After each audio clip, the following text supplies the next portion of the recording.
Hello बच्चों, कैसे हैं आप सब बढ़िया हैं। तो आज की क्लास के लिए आप सब रेडी हैं? एक बार जल्दी से यस लिख के बता दीजिए। जीके जीएस की अपनी जो सीरीज़ चल रही है उसकी आज नेक्स्ट क्लास है, उसके लिए सब दोस्त रेडी हैं? ओके, तो चलिए बिना ज़्यादा टाइम वेस्ट किए चलते हैं अपने क्वेश्चन की ओर। तो आज की क्लास का फर्स्ट क्वेश्चन जो है मेरे भाई क्या कहता है, देखने में जितना क्वेश्चन आसान लग रहा है ना उतना ही ये क्वेश्चन क्या है, डीप है। इन्होंने कहा कि बुद्धिज़्म में दो सेक्ट हैं, एक है हीनयाना और एक है महायाना। देखिए एक चीज़ और बता दूं, अगर किसी क्वेश्चन में कोई डाउट रहेगा ना आपको तो वो कमेंट बॉक्स में बता दीजिएगा, उसका भी आंसर मिलेगा। दो सेक्ट हैं हीनयाना और महायाना, ये जो हैं ये किसके द्वारा रिकॉग्नाइज किए गए थे? क्लियर। फर्स्ट ऑफ ऑल हमें ये मालूम होना चाहिए कि हीनयान क्या होते हैं और महायान क्या होते हैं। ऐसे ही जैनिज़्म है, जैनिज़्म में भी हैं, जैनों के भी दो कॉन्सेप्ट होते हैं, एक होते हैं श्वेतांबर, एक होते हैं दिगंबर। ठीक है, एक श्वेतांबर एक दिगंबर। यहाँ पे बात करते हैं हीनयान और महायान की।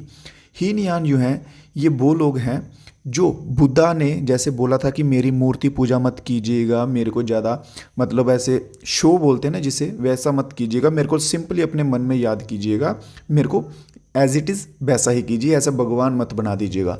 ये बुद्धा के वर्ड थे। तो ये हीनयाना ये लोग हैं ये सेम वैसे ही करते हैं। बट ये जो महायान है, महायान वालों ने क्या किया, ये बोलते कि नहीं, इन्होंने दूसरा सेक्ट अपना लिया, इन्होंने बुद्धा को एज अ गॉड ट्रीट करने लग पड़े, उनकी मूर्ति पूजा करने लग पड़े, ये वो। इवन कि महात्मा बुद्ध जो थे वो खुद मूर्ति पूजा वगैरह के खिलाफ थे।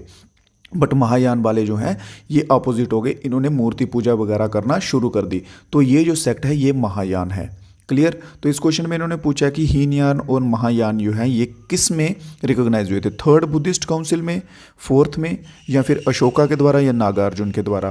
तो ये जो है मेरे भाई ये हुए थे फोर्थ बुद्धिस्ट काउंसिल में। कौन सी में? फोर्थ बुद्धिस्ट काउंसिल में हीनयान और महायान जो हैं ये दोनों अलग अलग सेक्ट बन गए थे।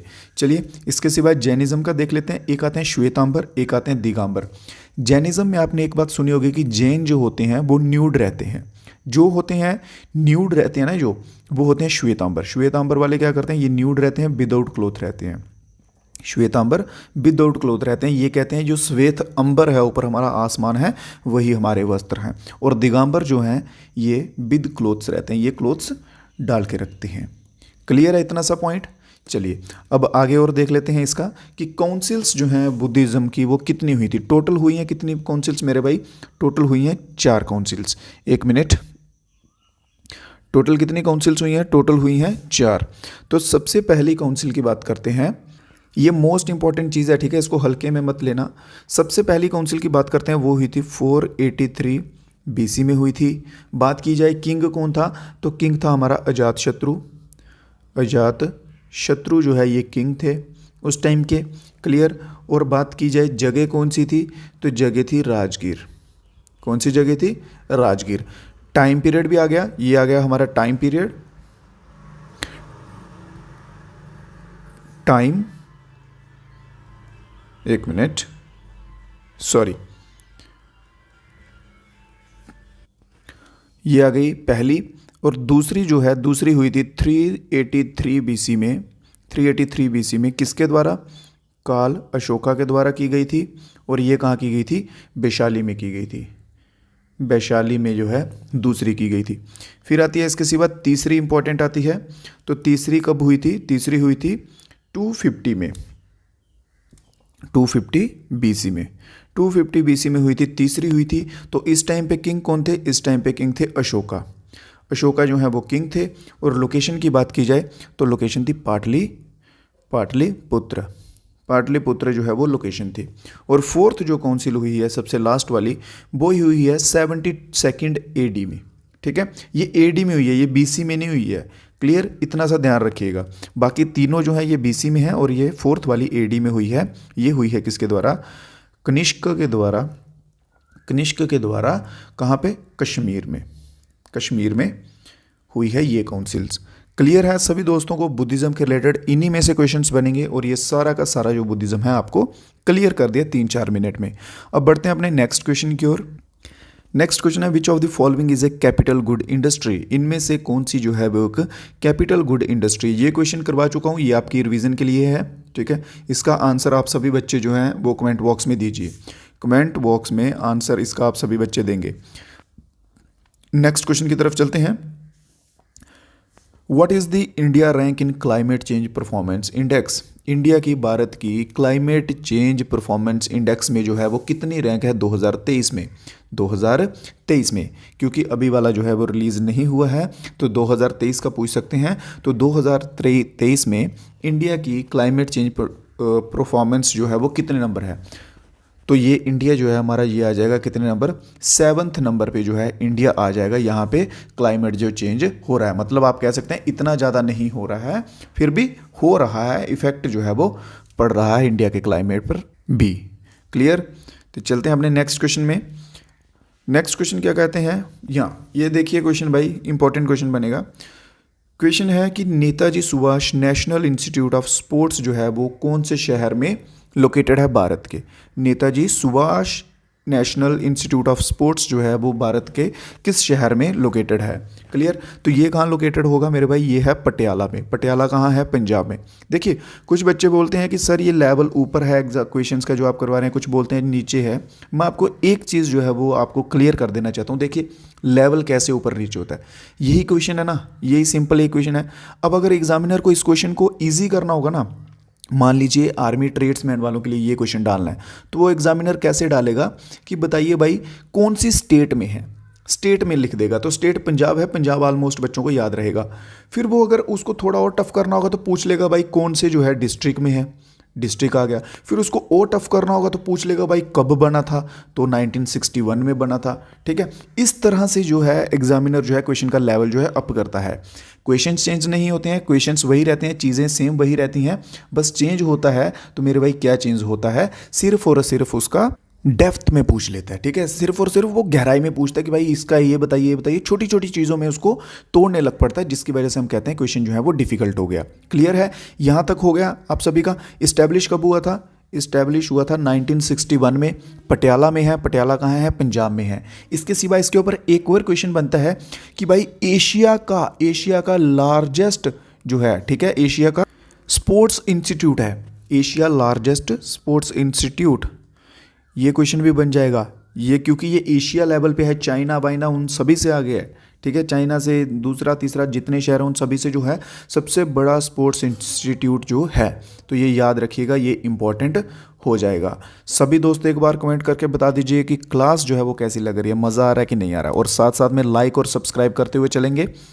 तो नेक्स्ट क्वेश्चन देखते हैं अपना। नेक्स्ट क्वेश्चन क्या कहते हैं? नेक्स्ट क्वेश्चन आएगा कि Asian record battered in the club throw event at Khelo Indian para games. Khelo Indian para games जो हुए हैं उसमें क्लब थ्रो एक गेम होती है। क्लब थ्रो ऑलमोस्ट मुझे लगता है बच्चे नहीं जानते होंगे वो होती कैसी है। इसे ऑलमोस्ट जो है वो आप कह सकते हैं हैंडीकैप्ड लोग जो होते हैं वो खेलते हैं चेयर के ऊपर बैठ के। इसमें होता क्या है, एक बेसबॉल शेप में एक ऑब्जेक्ट होता है इस शेप में, और ये क्या करते हैं उसको व्हील चेयर पे बैठ के उसको थ्रो करते हैं दूर, जैसे शॉट पुट होता है ना, same to same shot put की तरह जहाँ डिस्क होती है वैसे, और इसको थ्रो करते हैं। तो ये होता है क्लब थ्रो इवेंट। तो इसमें इन्होंने पूछा है क्लब थ्रो इवेंट में 2023 इंडियन पैरा गेम्स में जो है वो कौन सी जो है टीम है वो रिकॉर्ड होल्डर रही है इस बार। तो हमारा आंसर क्या आ जाएगा? हरियाणा जो है बिल्कुल सही आ जाएगा। कितने मेडल्स के साथ? टोटल लिए हैं इन्होंने 105 मेडल, जिसमें से 40 मेडल्स जो हैं वो क्या हैं? गोल्ड हैं। टोटल 105 जिसमें से 40 मेडल गोल्ड हैं। और सेकंड नंबर की बात की जाए तो यूपी जो है वो सेकंड नंबर रहेगा, और तमिलनाडु जो है ऑप्शन नंबर 3 जो है वो थर्ड नंबर पर रहेगा। चलिए बढ़ते हैं अपने नेक्स्ट क्वेश्चन की ओर। नेक्स्ट क्वेश्चन क्या कहता है? In which year was the second Anglo Mysore war fought. देखिए सेकेंड एंग्लो मैसूर वार जो है वो कब लड़ी गई थी? किंगडम ऑफ मैसूर और ब्रिटिश ईस्ट इंडिया कंपनी के बीच में। क्लियर? ये जो है ये कब लड़ी गई थी? जल्दी से ऑप्शंस आने दीजिए। टोटल कितनी हुई है मेरे भाई? टोटल हुई हैं 4 हुई हैं। क्लियर? टोटल कितनी हुई हैं? 4 हुई हैं, 4 टाइम्स हुई है। फर्स्ट हुई थी 1767 से लेके 1769 तक। लिख लीजिए, इंपॉर्टेंट क्वेश्चन है। आई थिंक ये मैंने आपको व्हाट्सएप ग्रुप पे भी डाल दिया हुआ है ये फोटो, ठीक है, इसका 4 का। आप डिस्क्रिप्शन में से व्हाट्सएप ग्रुप ज्वाइन कर लीजिएगा, वहाँ पे आपको जो अपडेट्स रहते हैं, पीडीएफ्स रहती हैं कुछ फ्री वाली, तो वो आपको वहाँ पे मिलती रहती हैं। सेकंड की बात की जाए तो 1780 से लेके 1784 तक हुई थी। थर्ड जो है 17 1790 से लेके 92 तक, और थर्ड जो है 98 से लेके 99 तक। क्लियर है, ये 4 एंग्लो मैसूर वार हुए हैं। क्लियर, तो यहाँ पे इन्होंने पूछा सेकंड वाली, तो ऑप्शन नंबर ए हमारा बिल्कुल यहाँ पे क्या हो जाएगा, सही होता हुआ दिखेगा। क्लियर है, तो बढ़े अपने नेक्स्ट क्वेश्चन की तरफ। नेक्स्ट क्वेश्चन क्या बोला गया भाई, मोस्ट स्टेबल इकोसिस्टम। सबसे ज़्यादा स्टेबल इकोसिस्टम जो है वो किसका होता है। स्टेबल इकोसिस्टम से आप एक चीज़ समझ पा रहे हैं कि यहाँ पे पूछा क्या गया है, जिसमें बायोटिक अबायोटिक सभी टाइप के कंपोनेंट्स जो हैं वो वहाँ पे रहेंगे, और मेन जो बात है वो लंबे टाइम तक, लॉन्ग टाइम तक स्टेबल रहता है। लॉन्ग टाइम तक स्टेबल रहता है, वो चीज़ चेंज नहीं होता। एग्जाम्पल के तौर पे मैं आपको बता दूं, जैसे आपने नाइफ ली, एक ले ली आपने प्लास्टिक की, और दूसरी ले ली आपने आयरन की ले ली, ठीक है। और आप अगर पूछेंगे कि इन दोनों में से स्टेबल कौन सी है, ज़्यादा लंबे तक चलने वाली, समय तक कौन सी है, तो डेफिनेटली आप कहेंगे आयरन की, ठीक है, क्योंकि ये स्टेबल भी होगी, हार्ड भी होगी, ये रीयूज़ में भी आ जाएगी दोबारा। और प्लास्टिक जो है ये ईजिली टूट भी सकती है, इतनी स्टेबल भी नहीं होगी, और रीयूज़ में भी नहीं आएगी, उल्टा पोल्यूशन भी जो है वो कर सकती है। क्लियर, तो इसी के साथ मोस्ट स्टेबल इकोसिस्टम जो है ये वो हमारा क्या आएगा, ओशियंस जो है ये मोस्ट स्टेबल इकोसिस्टम आएगा। क्यों, क्योंकि ये लंबे समय तक खुद को जो है वो नहीं बदलते हैं। डेजर्ट हो गया, डेजर्ट में भी बदलाव आते रहते हैं। फॉरेस्ट हो गया, फॉरेस्ट में भी आते रहते हैं, आज समर है, कल विंटर है, कल को पतझड़ आ जाएगा। माउंटेन्स में भी सेम रहता है। क्लियर, तो ओशियंस जो है हमारा बिल्कुल सही आंसर रहेगा। नेक्स्ट क्वेश्चन देखते हैं, प्राइम मिनिस्टर कौन थे भाई हमारे during the economic reform 1991। Economic reform जो हुआ 1991, उसके टाइम पे प्राइम मिनिस्टर कौन थे। देखिए 1991 का जो इकोनॉमिक रिफॉर्म हुआ ना, उसके पहले हमारी इकोनॉमी जो थी वो क्लोज इकोनॉमी थी। क्या थी, क्लोज इकोनॉमी थी। क्लियर है, क्लोज इकोनॉमी क्या होती है, इसके ऊपर मैं आपको पहले भी क्वेश्चंस करवा चुका हूँ, जिसमें इंपोर्ट एक्सपोर्ट नहीं होता है। इंपोर्ट एक्सपोर्ट क्या हो गया कि बाहर के देशों के साथ लेन देन जो है वो इतना ज़्यादा लेवल पे नहीं होता है। क्लियर, तो चलिए बात करते हैं, क्वेश्चन पे आते हैं। तो उस टाइम पे 1991 का जो रिफॉर्म हुआ है, उस टाइम पे हमारे प्राइम मिनिस्टर कौन थे, पीवी नरसिम्हा राव। कौन थे, पीवी नरसिम्हा राव उस टाइम प्राइम मिनिस्टर थे। और इंपॉर्टेंट बनेगा कि फाइनेंस मिनिस्टर कौन थे, क्योंकि यहाँ पे इकोनॉमिक रिफॉर्म की बात की गई है, तो फाइनेंस मिनिस्टर जो थे हमारे डॉक्टर मनमोहन सिंह जी थे। क्लियर, प्रधानमंत्री थे उस समय पीवी नरसिम्हा राव, और फाइनेंस मिनिस्टर, वित्त मंत्री जिन्हें हम कहते हैं, वो थे हमारे डॉक्टर मनमोहन सिंह। उसके बाद जो है इकॉनमी जो हमारी लिबरलाइज्ड की गई, क्या की गई, लिबरलाइज्ड की गई इकॉनमी, और साथ में ओपन इकॉनमी की गई, जिसमें कि हम ओपनली जो है ट्रेड वगैरह सब कुछ होने लगेगा। क्लियर ये क्वेश्चन। चलिए नेक्स्ट क्वेश्चन की तरफ बढ़ते हैं। नेक्स्ट क्वेश्चन क्या कहता है, which among the following port called बबूल मक्का। बबूल मक्का के नाम से किस पोर्ट को जो है वो जाना जाता है, या फिर गेट ऑफ मक्का। बबूल मक्का या फिर गेट ऑफ मक्का के नाम से किस पोर्ट को जाना जाता था, किस टाइम पीरियड में, मुगल पीरियड में। ठीक है, तो मुगल पीरियड में किस पोर्ट को जाना जाता था इस नाम से, तो ये जाना जाता था सूरत के पोर्ट को। किसके पोर्ट को, सूरत के पोर्ट को। सूरत कहाँ है, गुजरात में सूरत है। सूरत के पोर्ट को बबूल मक्का या फिर गेट ऑफ मक्का के नाम से जाना जाता था। बढ़ते हैं अपने नेक्स्ट क्वेश्चन की ओर। क्वेश्चन में पूछा गया है कि बोर गीत जो है ये किससे एसोसिएटेड है, किससे संबंधित है।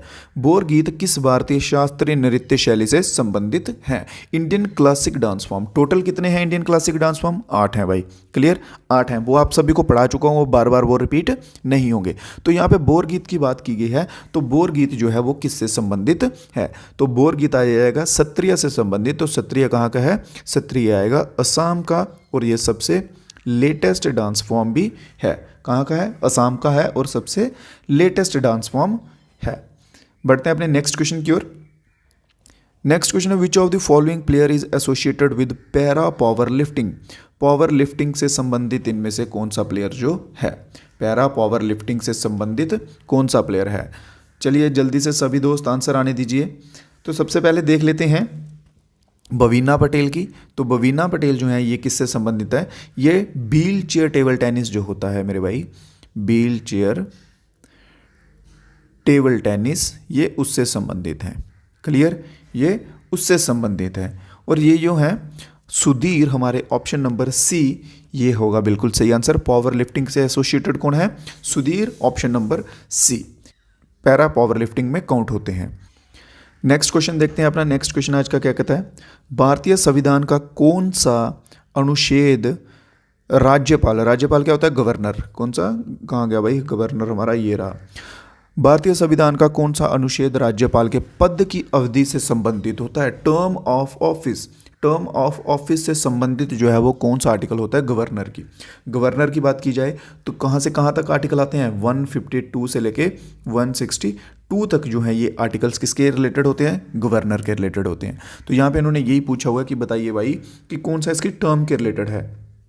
ठीक है, 52 नहीं 56 होगा, सॉरी फॉर माई मिस्टेक, 156 से 162 तक। तो आर्टिकल नंबर 156 जो है ये रिलेटेड होता है, संबंधित होता है गवर्नर के टर्म ऑफ ऑफिस से। टर्म ऑफ ऑफिस क्या होता है कि कितना कार्यकाल जो है उसका ऑफिस में होगा। क्लियर सभी दोस्तों को, कोई डाउट रह जाए किसी भाई को तो बता दीजिएगा, ठीक है। और क्लास अच्छी लग रही हो, क्वेश्चन समझ आ रहे हो, हेल्पफुल लग रहे हो तो एक बार वीडियो को सभी दोस्त जो है वो ईमान से लाइक कर दीजिएगा मेरे भाई।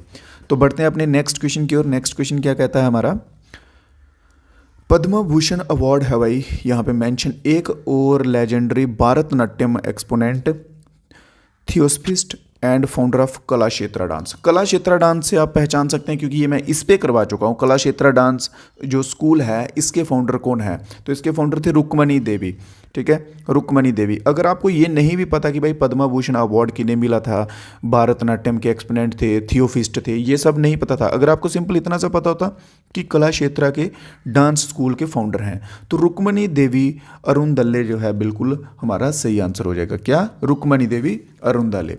इसके सिवा एक और इंपॉर्टेंट बनता है क्वेश्चन, ये सोनल के ऊपर बनता है, सोनल मानसिंह के ऊपर। सोनल को भी क्या है, पद्म विभूषण मिला हुआ है, विभूषण मिला है, इन्हें भूषण नहीं मिला है, ठीक है। पद्म विभूषण मिला हुआ है तो इनके ऊपर भी जो है स्टैटिक्स जीके से क्वेश्चन बन सकते हैं। स्टैटिक जीके के क्वेश्चन हो गए, स्टैटिक जीके के क्वेश्चन हो गए, इसके सिवा करंट अफेयर्स के क्वेश्चन हो गए, जीएस के क्वेश्चन हो गए। ये सभी मिक्सअप लेके चल रहा हूँ, ये सीरीज़ आपके एग्जाम तक जो है ये मोस्ट इंपॉर्टेंट रहने वाली है। और अगर आप चाहें तो इसके सिवा एक प्रैक्टिस सेट जो है वो भी लॉन्च किया गया है, अगर आप चाहें इंटरेस्टेड हो तो व्हाट्सएप पे मैसेज करके वो भी ले सकते हैं। क्लियर। तो बढ़ते हैं अपने नेक्स्ट क्वेश्चन की ओर। नेक्स्ट क्वेश्चन क्या कहता है, in which year was the first international human solidarity day celebrated. International level पे अंतर्राष्ट्रीय दिवस पर ह्यूमन सॉलिडेटरी डे जो है वो कब मनाया गया था। ह्यूमन सॉलिडेटरी डे का आपको अगर मोटा मोटा मीनिंग निकालें तो इसका मतलब होता है ओवरऑल ह्यूमन डेवलपमेंट। क्या मीनिंग होता है इसका, ह्यूमन डेवलपमेंट, ठीक है। इसमें क्या है, मानव की जो है वो डेवलपमेंट होनी चाहिए। अगर वो गरीब है उसे गरीबी से निकालना, अगर भूखा है भूख से निकालना, बीमारियां हैं बीमारियों का इलाज करवाना, वो सब मतलब जिन जिन चीज़ों में ह्यूमन बीइंग जो है वो लैक कर रहा है, कमियां हैं जो जो उसमें, उन सभी को सुधारना जो है उसे कहा जाता है ह्यूमन सॉलिडेटरी डे। तो बात करते हैं, सबसे पहले जो है ये सबसे पहले मनाया गया था मेरे भाई 22 दिसंबर को 2005 को।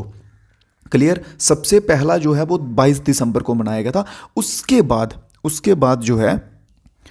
उसके बाद इन्होंने असेंबली जो की अपनी बनाई, जनरल असेंबली बनाई यूएन में अपनी जो जनरल असेंबली बनाई इन्होंने, उसमें फिर ये अनाउंस किया कि हम इसके बाद जो है हर साल 20 दिसंबर को जो है इस दिन को मनाएंगे।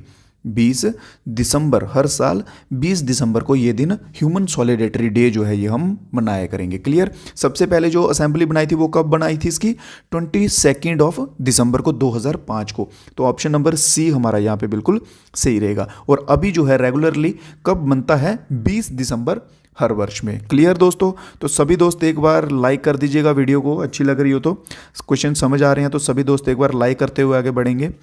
तो बढ़ते हैं अपने नेक्स्ट क्वेश्चन की ओर। चलिए नेक्स्ट क्वेश्चन में पहुंचने से पहले ये चीज़ आप देख लीजिए, रेस्पिरेटरी सिस्टम जो होता है, ठीक है, इसकी डायग्राम है, मैंने समझाने की कोशिश की है बनाने। ये इसलिए बनाया है कि आपको समझ आ सके और अच्छे से आपको जो है वो समझा सकूँ, ठीक है। तो रेस्पिरेटरी सिस्टम में सबसे पहले जो है ये क्या आता है, नसल कैविटी आती है जिसे हम नोज़ कहते हैं, ठीक है। नसल कैविटी होती है जिसके थ्रू हम सांस लेते हैं।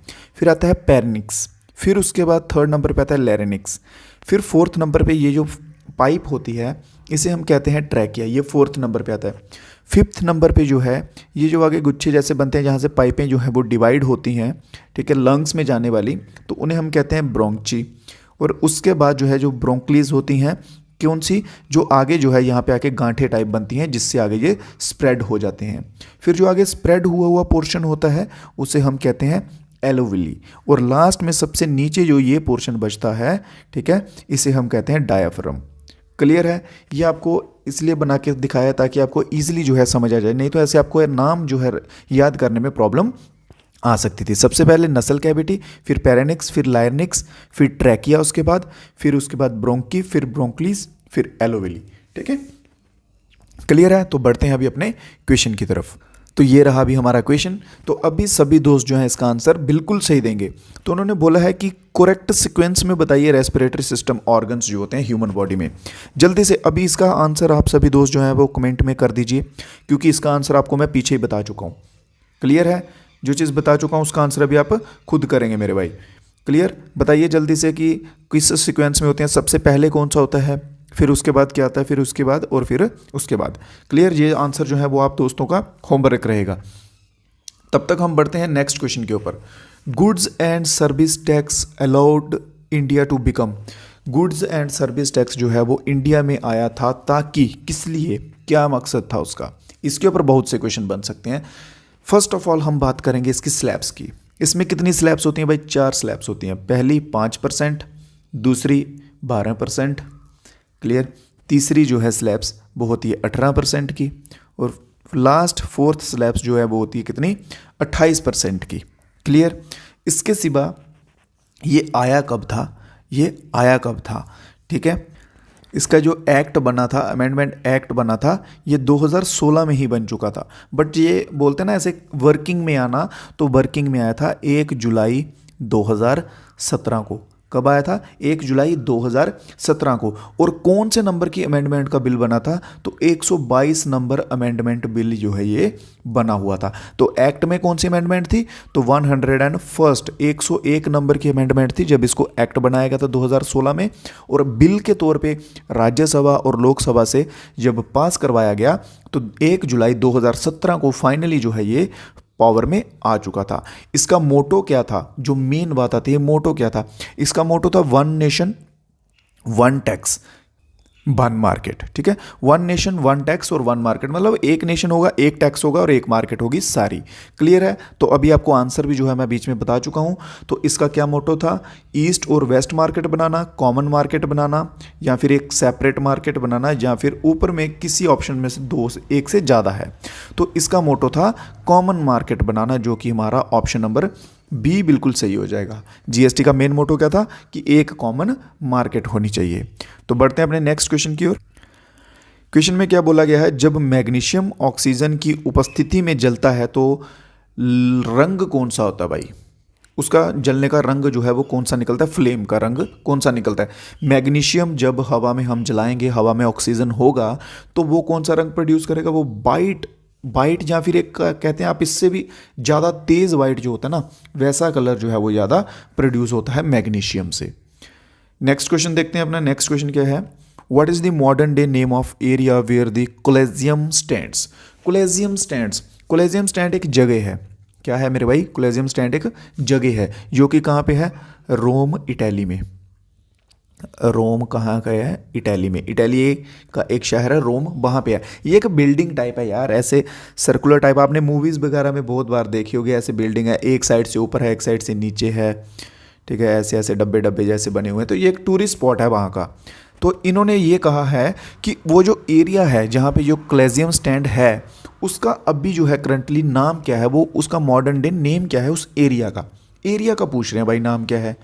ठीक है, एरिया का नाम पूछ रहे हैं। तो एरिया को कहा जाता है पैलेटिन हिल्स। एरिया का नाम क्या है? पैलेटिन हिल्स जो है उस एरिया का नाम है। कोलेजियम स्टैंड जो है उसका एरिया का नाम पैलेटिन हिल्स है। मैं ट्राई करूंगा आपको ग्रुप पे अभी जस्ट क्लास के बाद इसके फोटोज जो हैं वो शेयर कर दूं। क्लियर? तो बढ़ते हैं अपने नेक्स्ट क्वेश्चन की ओर। नेक्स्ट क्वेश्चन, और ये हमारा आज की क्लास का लास्ट क्वेश्चन भी रहेगा। क्लियर दोस्तों? इसके बाद आप सभी दोस्तों ने वीडियो को लाइक करना है ईमान से, और एक बार बताते जाना है कि क्लास आपको कैसा लगा है। रिव्यू दे दीजिएगा सभी दोस्त, ठीक है, कि जहाँ कुछ इंप्रूवमेंट की ज़रूरत है तो वो भी बताइएगा। इस क्वेश्चन में इन्होंने पूछा है what led transformation of Angkor Wat from a Hindu to a Buddhist temple. इन्होंने पूछा कि भाई अंगोर वाट जो है, अंगोर वाट एक जगह थी जहाँ पे मंदिर थे हिंदुओं के। इन्होंने पूछा अंगोर वाट को एक हिंदू से बौद्ध मंदिर में बदलने का कारण क्या था। अंगोर वाट एक जगह है, वहाँ पे हिंदुओं के मंदिर हुआ करते थे एक टाइम पे, उसको फिर इन्होंने बुद्धिज्म में कन्वर्ट कर दिया, बुद्धिस्ट मंदिरों में कन्वर्ट कर दिया। तो उसके पीछे का ये वजह पूछ रहे हैं कि क्या वजह है। क्या उसके पीछे की ये वजह कि जो वहाँ की शाही परिवार था उनका पतन हो गया। क्या उसके पीछे ये वजह थी कि इन्वेजन किया, इन्वेजन होता है घुसपैठ करना या आक्रमण करना, जो पड़ोस के एम्पायर थे उन्होंने, या फिर अर्थक्वेक आ गया उसकी वजह से, या फिर change in royal religious preference कि जो वहाँ की शाही परिवार थे उनकी धार्मिक जो आस्था थी वो बदल गई। अब एग्जाम्पल के तौर पे मैं आपको समझाता हूँ, ठीक है। एग्जाम्पल के तौर पे मैं आपको समझाता हूँ कि मान लीजिए एक बच्चा जो अपनी क्लास का है वो है राजा भाई एक एरिया का, ठीक है। और उसको जो है वो पहले जो चावल खाना बहुत पसंद थे, तो वो बोलता था कि मुझे चावल बहुत पसंद है। तो उसकी जो प्रजा होगी ना पूरी, वो सभी क्या करेंगे अपने एरिया में चावल उगाएंगे, क्योंकि उन सभी को पता है कि राजा जो है वो चावल खाना राजा को पसंद है, तो वो सभी चावल उगाएंगे। फिर राजा ने एक दिन अनाउंसमेंट कर दी कि भाई मेरा चावल से मन भर गया, मेरे को अभी मक्का खाने में बहुत मज़ा आता है। तो वो जो वहाँ की ऑडियंस है वो डेफिनेटली ऑटोमेटिकली आप कह सकते हैं वो चावल से शिफ्ट होकर कहाँ चली जाएगी, मक्का की तरफ। तो वो मक्कई जो है, मक्का जो है उसका उत्पादन करने लग पड़ेगी। तो वैसे ही हुआ यहाँ पे, जो रॉयल फैमिलीज थी वहाँ की, उनकी रिलीजियस प्रेफरेंस जब चेंज हुई, जब उन्होंने हिंदुइज्म से बुद्धिज़्म में कन्वर्ट हुए, ठीक है, तो तब जो है ये इसका पतन हुआ, जहाँ आप कह सकते हैं ऐसा हुआ कि अंगोर वाट को हिंदू टेम्पल से बुद्धिस्ट टेम्पल के बीच में कन्वर्ट कर दिया गया। क्लियर है सभी दोस्तों को क्वेश्चन? किसी क्वेश्चन में कोई डाउट कोई बच गया हो तो आप बता सकते हैं बेझिझक, आपको कमेंट बॉक्स में उसका आंसर मिल जाएगा। और जो 2 क्वेश्चन मैंने आपको होमवर्क में दिए हुए हैं क्वेश्चन, उनका आप सभी दोस्तों को ईमानदारी से आंसर बताना। अगर नहीं मालूम है गूगल कीजिए, जैसे भी कीजिए आंसर दीजिए, ठीक है। और आज की क्लास में इतने ही क्वेश्चन थे। क्लास हो चुकी है आज की ख़त्म मेरे भाइयों। सभी दोस्त जाते जाते एक बार क्लास को अच्छे से लाइक करते हो जाएंगे, और अगर आपका कोई सजेशन है क्लास के रिलेटेड तो वो भी बता दीजिएगा। इसके सिवा एक प्रैक्टिस सेट लॉन्च किया गया है, अगर आप इंटरेस्टेड हैं तो आप ले सकते हैं, परचेज कर सकते हैं। तो दीजिए इजाज़त मेरे भाइयों, मिलेंगे कल फिर से नए वीडियो में कुछ नए क्वेश्चंस के साथ। तब तक के लिए जय हिंद, जय भारत।